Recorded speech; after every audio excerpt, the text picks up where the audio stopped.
ধরো আমি একটা চোখের পলক ফেলবো, কত সময় লেগেছে? ধরো 1 second. Can you imagine man, এই 1 সেকেন্ড সময়, অর্থাৎ আমার এই মাঝখানে চোখের পলক ফেলার মাঝের যে সময়টা, এই সময়ের মধ্যে আমার বডিতে প্রায় 37 সেক্সটিলিয়ন সংখ্যক মেকানিজম ঘটে গেছে। কীভাবে জানো? আমাদের বডিতে 37.3 ট্রিলিয়নের মতো অ্যাভারেজ সেল আছে। তাহলে তুমি চিন্তা করো, এবং প্রতিটা সেলের মধ্যে প্রতি সেকেন্ডে লক্ষাধিক বিক্রিয়া হচ্ছে, মেকানিজম হচ্ছে।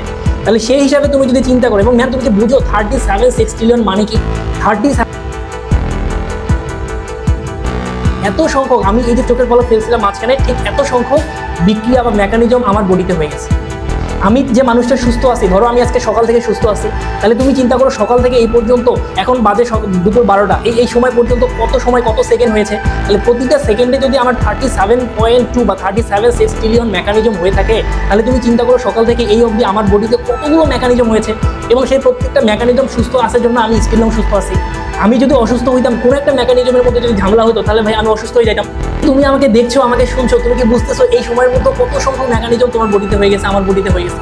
এই যে তোমার চোখের ভিতরে আলো পড়ছে, আলো রেটিনার ভিতরে গেছে, রেটিনা থেকে তোমাকে একটা প্রতিবিম্ব তৈরি করছে, সেটা ব্রেইনে গেছে, ব্রেইন তোমাকে উল্টাই দিয়ে আবার জিনিসটাকে সোজাভাবে দেখাতে সাহায্য করছে, তোমার কানে আমার সাউন্ড গেছে, তুমি সেটা তোমার তরঙ্গ আকারে সেটা শুনতে পারতেছো। তো তার মানে তুমি চিন্তা করো কত বড় আল্লাহ একটা নিয়ামত। আমাদের সবসময় আল্লাহর প্রশংসা করে থাকা উচিত, তাই না বলো?